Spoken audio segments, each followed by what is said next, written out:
confused by that. Like, what is that? Why are we doing that? I wish that was rhetorical, but, and I do believe in many instances it is ideological excess, driven to madness.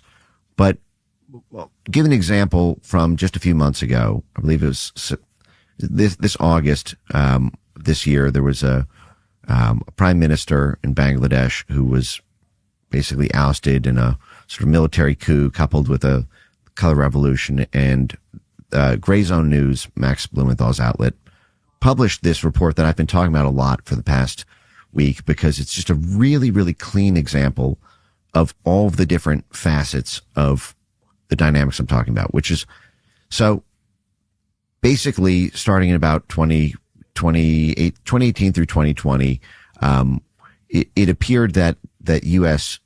statecraft was not particularly pleased with Sheikh Hasina winning this, the prime minister winning the election, and baseline assessments were submitted to the State Department about how to prop up the opposition group, the Bangladeshi National Party, the BNP, which was considered more favorable to U.S.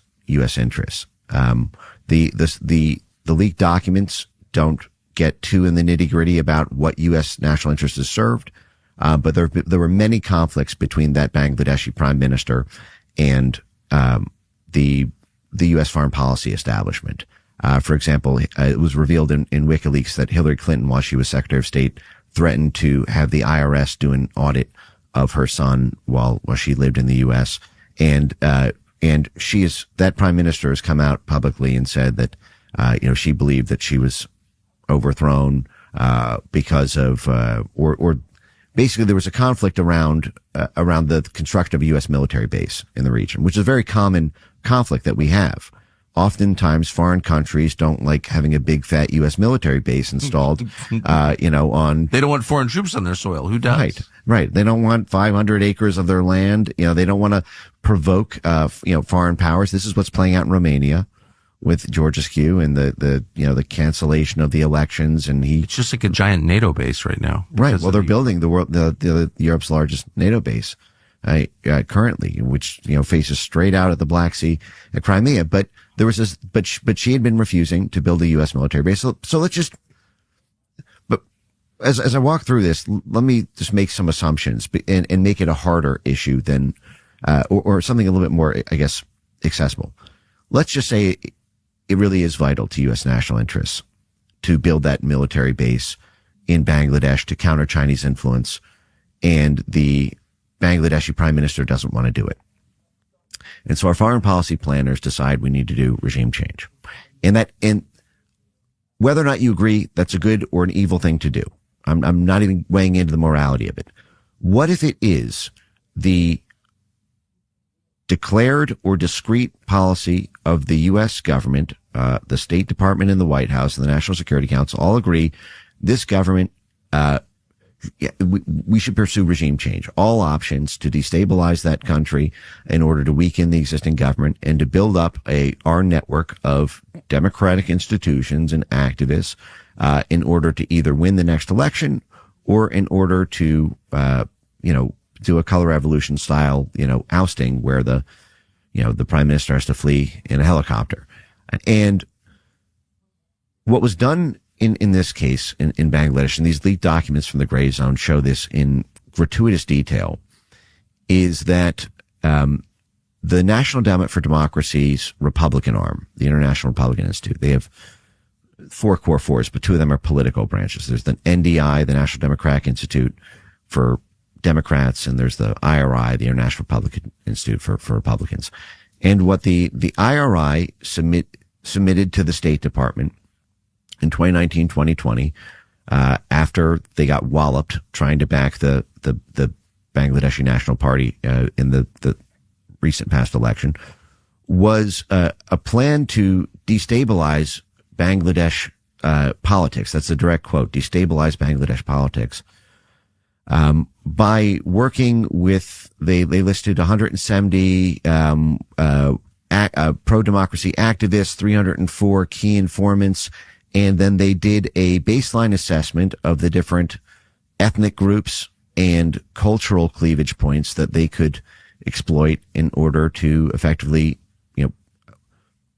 either destabilize the country's politics or prop up the political alternative. And in the process of doing that, they sought the LGBT population, two Bangladeshi ethnic minority groups, and young students and student groups who had already been protesting earlier that year because of some local politics issue there, and they noted that rap music was popular and young people were listening to rap music in Bangladesh. So what do? They turned around and they took U.S. taxpayer funds. They get 100% of their money from the State Department, and they work closely with USAID. They actually administer USAID programs all over Bangladesh and all over the world. And they funded Bangladeshi rap groups to produce songs and music videos insinuating that people should take to the streets and do street protests, and the classic peaceful protest that's has the upside of being a riot.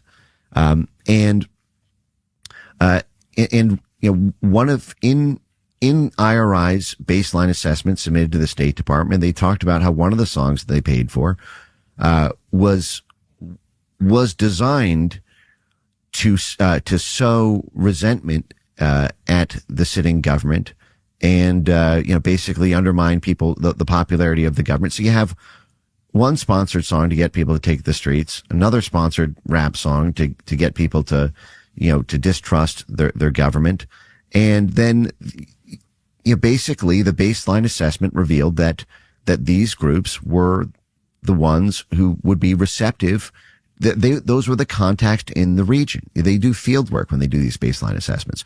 What if the baseline assessment, or the strategic assessment, happens to reveal that the highest ROI for soft power projection is with very unseemly groups and activities? This is, for example, how we end up funding terrorist groups and paramilitaries, and very extreme, because oftentimes when you have a popular government, it's the coalition of the fringes and the extremes and the weirdos and the criminals and the prostitutes. This was in an NED memo in 2009 for Cuba, where the National Endowment for Democracy, they have something called the Journal of Democracy, and they talked about this exact phenomenon, that they might be able to mobilize the Afro-Cuban community to leveraging racial animus against the mostly white Cuban government, and taking note of proclivities for, I think it was prostitution, crime, and drugs, and how